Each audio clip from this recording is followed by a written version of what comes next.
¿Qué tal? ¿Cómo estamos? Buenas tardes, buenos mediodías, buenas noches, que cada uno lo ve cuando quiere.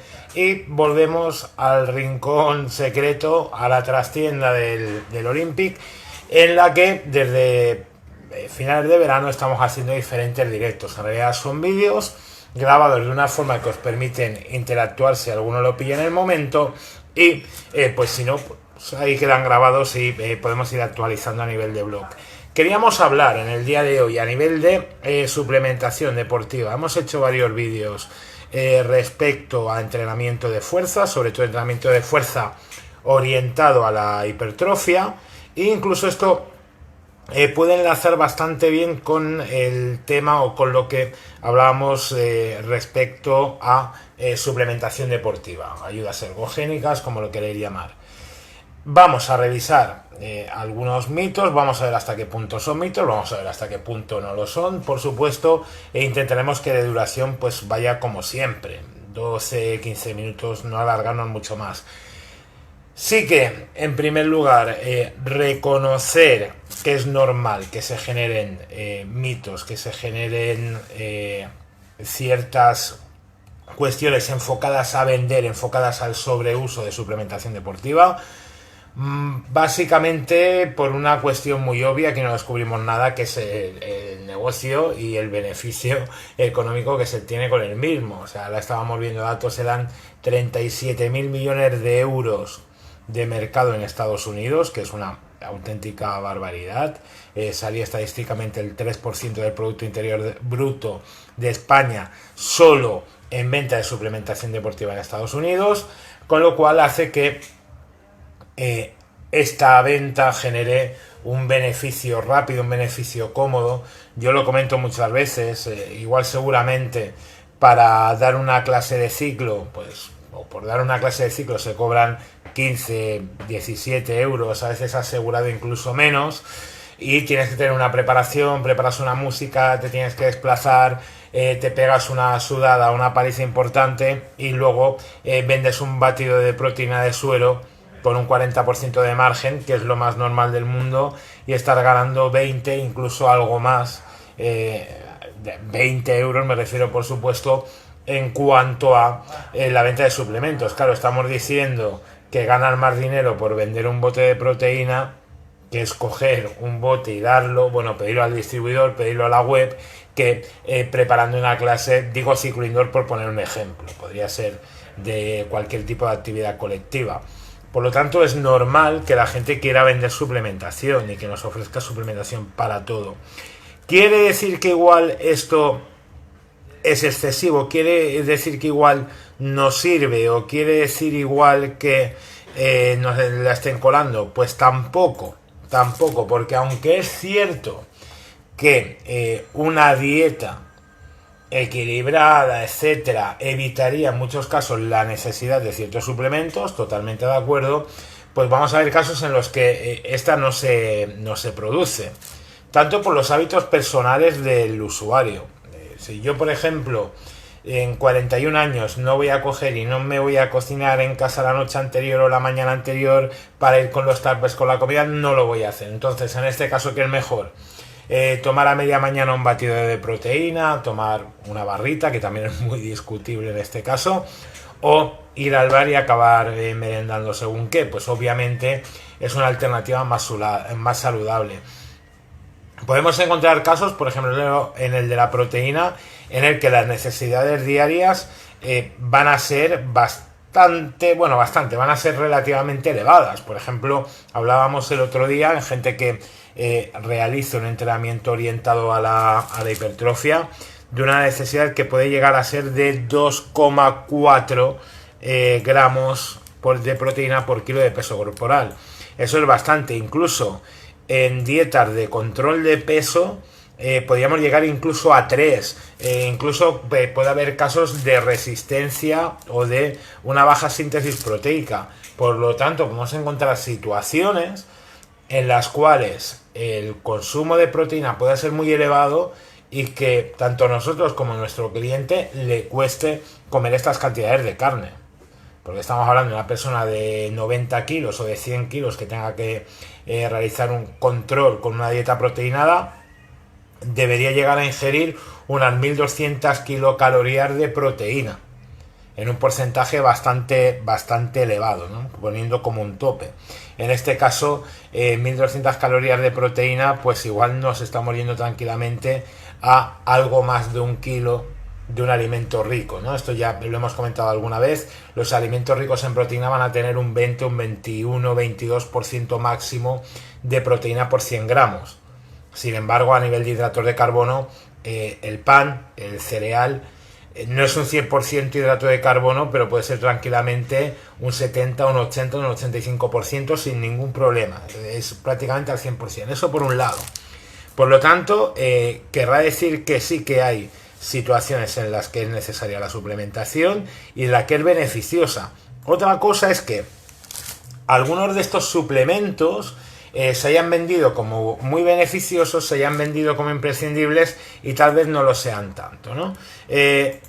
Si nos basamos desde un punto de vista estrictamente científico, de hecho, se están haciendo clasificaciones, incluso yo creo que esto ya lo habréis visto, categorías 1, 2, 3 y 4, A, B, C y D, habréis leído por otros lados, en el cual se habla de la eficacia o de la evidencia científica respecto a la eficacia de estos suplementos. O sea, es ver si sirven, ver si no sirven, ver si hay que seguir estudiando o ver si directamente pues es algo que no nos está aportando realmente nada, ¿no? Yo recuerdo ya desde hace unos tiempos polémicas, por ejemplo, con la L-carnitina, por decir uno, ¿no?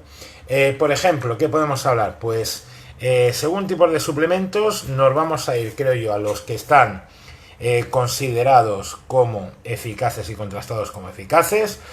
El primero de ellos sería la creatina, por supuesto, consumida en monohidrato, en otra forma.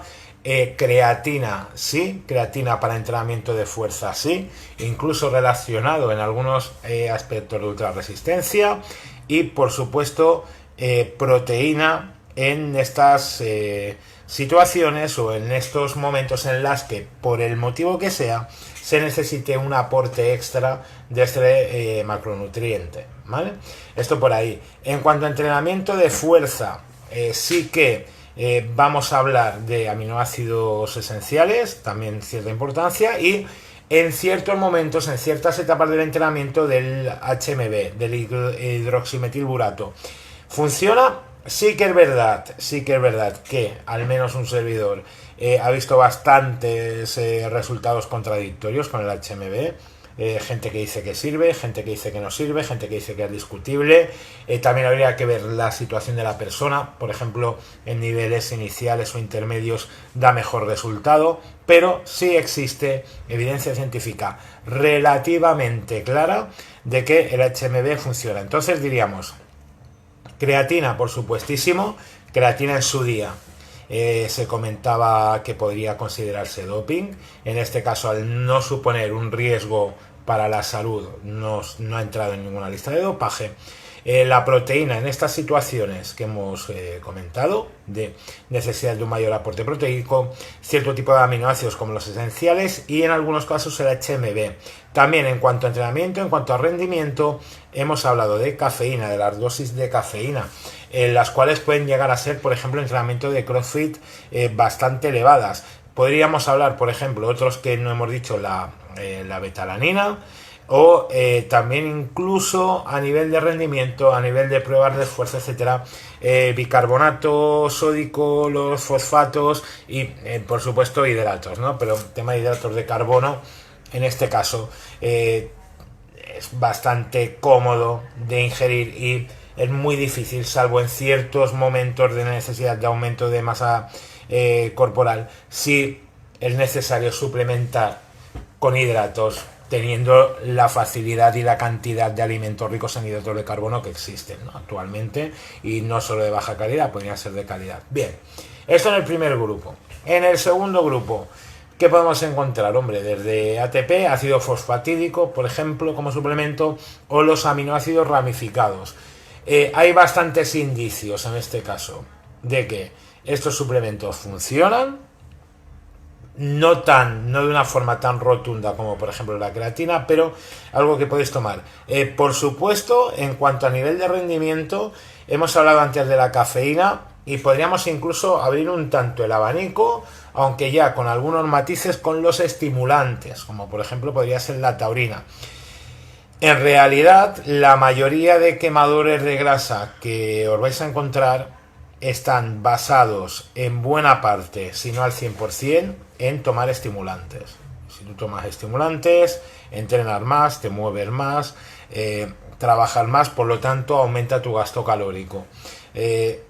Tienen otras cosas, pero el principal elemento sería este. Por lo tanto, lo dicho, aminoácidos ramificados, sobre todo ya sabéis que los aminoácidos tienen un componente en regulación de prácticamente de todos los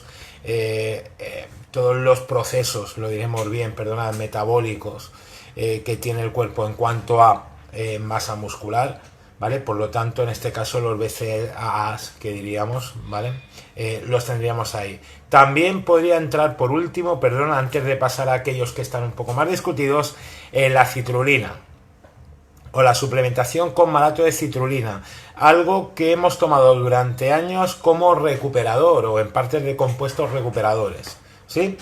También hay cierta evidencia de funcionamiento, pero discutible. ¿Cuáles son los que podríamos poner un poco ahí en la estacada, ¿no? Ya en tercer nivel? ¿Cuáles son los que teníamos más discutibles? Pues bueno, los que no tienen una confirmación totalmente a nivel científico sería pues la arginina, como incluso preentreno en algunos casos o como potenciador de la hormona de crecimiento, algunos minerales como el boro y el cromo, el CLA que se había utilizado como quemador de grasa, la glutamina que sí puede tener a nivel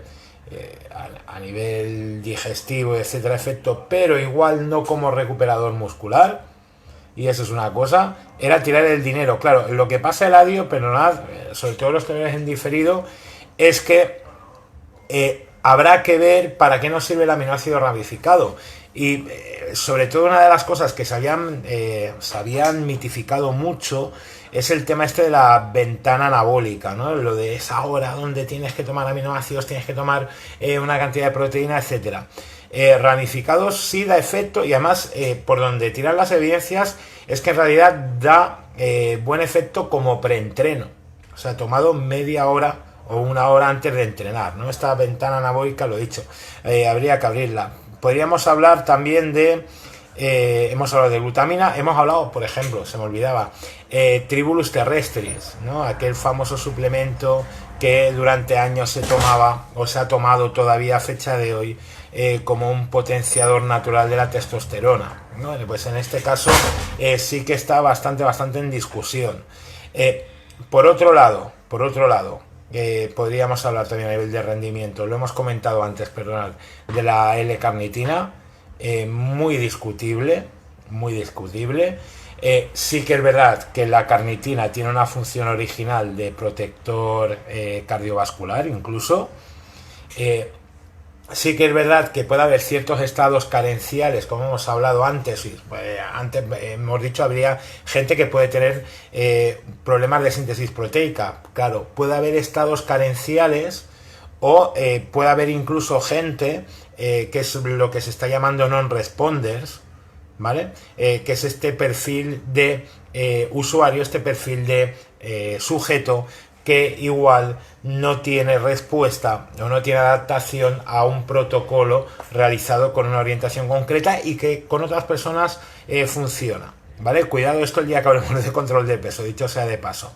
Por lo tanto, discutibles, hemos hablado, cuidado en algunas aplicaciones clásicas de la arginina, cuidado en la carnitina con esta función quemadora de grasa u oxidativa, por decirlo de una palabra un poco más exacta. Muchas veces no va a ser necesario. Cuidado porque no lo vamos a tirar del todo por tierra. Pensar que, por ejemplo, sí hay indicios de que la carnitina puede generar un aumento, ojo, por termogénesis, Por lo tanto, esta gente que dice, no, yo es que cuando tomo carnitina, ¡buah!, tengo mucho calor y sudo más haciendo bici. Cuidado, que igual algo hay de verdad. Hemos comentado antes, para rendimiento, como forma de entrenamiento, para aumentar la resistencia de entrenamiento, la glutamina muy discutible. Y podríamos hablar de algunos que yo creo que ya van quedando un tanto en desuso, como podría ser la inosina o como podrían ser los triglicéridos de cadena media. Sobre todo porque este tipo de suplementos han sido sustituidos y han ido siendo superados por otro. Entonces, lo dicho, tener en cuenta, totalmente cierto, hay factores que hacen que sea muy apetecible vender suplementación. Es cierto que hay una sobresuplementación a nivel general, no nos vamos a engañar con esto. Por otro lado, sí que es verdad que hay suplementos que son útiles, por supuestísimo. Saludos a Talleres Riera Luis por aquí. Por supuesto hay suplementos útiles, suplementos necesarios. Por supuesto hay que dan funcionamiento tanto en la resistencia, tanto en el rendimiento, como luego en un objetivo de mejora de fuerza, de mejora de composición corporal, pero que algunos de estos pues son bastante discutibles. De los que recapitulamos por última vez, podemos hablar con bastante, a fecha de hoy al menos, bastante evidencia científica. En cuanto a rendimiento, y en cuanto a musculación, pues podemos decir, en cuanto a rendimiento, cafeína y buena parte de los estimulantes. Podríamos hablar también de la creatina, lo hemos dicho, sí, creatina tal vez a nivel funcionamiento y por hoy sea el top one en la suplementación. Podríamos hablar de bicarbonato, por supuesto, de fosfatos, podríamos hablar de hidratos de carbono, pero bueno, vamos a apartarlo como suplementación. Podríamos hablar incluso también del rendimiento de betalanina. En cuanto a musculación, podríamos hablar de creatina, por supuesto, de aminoácidos esenciales, por supuesto, de proteína en estas situaciones en las cuales vamos a necesitar un aporte extra de proteína para cumplir unas necesidades concretas, y de la HMB, ¿vale? De la HMB recuerdo sobre todo niveles iniciales e intermedios en cuanto a estimulación. Claro, comentéis por aquí, suplementos útiles, quedaríamos con proteína, creatina y cafeína, con estos tres, de manera rotundamente y evidenciada claramente a nivel científico, sí, pero volvemos a lo mismo. O sea, otra cosa van a ser situaciones de carencias particulares, de carencias personales o individuales, ¿vale? De vitamínicos hablaremos aparte. También porque es verdad, por ejemplo, que comentéis por aquí vitamina D, pues igual lo que tiene que hacer es darnos el sol. Que algunos, yo el primero, o lo hemos cerrado. Vitamina C también se ha hablado bastante, ¿vale? Habrá que ver en qué situaciones y con qué objetivo, ¿no? Si una sobresaturación de vitamina C de verdad genera mejoras en el rendimiento, bastante discutible por otro lado. Bien, hemos hablado hemos hablado de las evidenciadas, recapitulamos por último. Sí que es verdad que a nivel musculación, ácido fosfatídico, ATP, aminoácidos ramificados, hay bastantes indicios de que puede funcionar. De la citrulina también. Hemos hablado de estimulantes como la taurina, en este caso no tan claro como la cafeína, pero puede funcionar. Hemos hablado de los nitratos. No hemos hablado de ese maravilloso zumo de remolacha que a algunos tanto os gusta. Y otros, por último, que falta confirmar. Podemos saber algo, puede pasar, puede que no, pero en realidad no los podemos recomendar al 100%. Algunos que se han vendido durante años, hemos hablado, glutamina,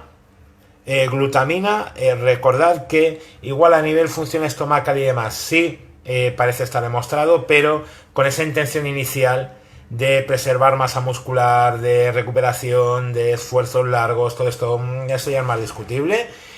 Podemos hablar de CLA en la ayuda de la mejora de la composición corporal, del boro, del cromo, ya me acuerdo de aquel picolinato de cromo, ¿verdad? De la arginina, y habría que ver también todo este tema de los preentrenos, que sirve y que no sirve, pero ya nos hemos ido de tiempo. Y también podríamos hablar, por ejemplo, de la L-carnitina, recordad, transporte de grasa bastante discutible, pero podría haber algo por ahí a nivel de termogénesis, de los triglicéridos de cadena media, de la inosina, etcétera. Yo creo que por mi parte, si no voy mal, llevamos casi 20 minutos. Dejaremos el vídeo en directo. Por supuesto, cualquier consulta que queréis hacer y que se nos haya escapado, la podemos comentar, o como estamos haciendo, la podemos seguir tratando en los siguientes vídeos. Un saludo, muchas gracias.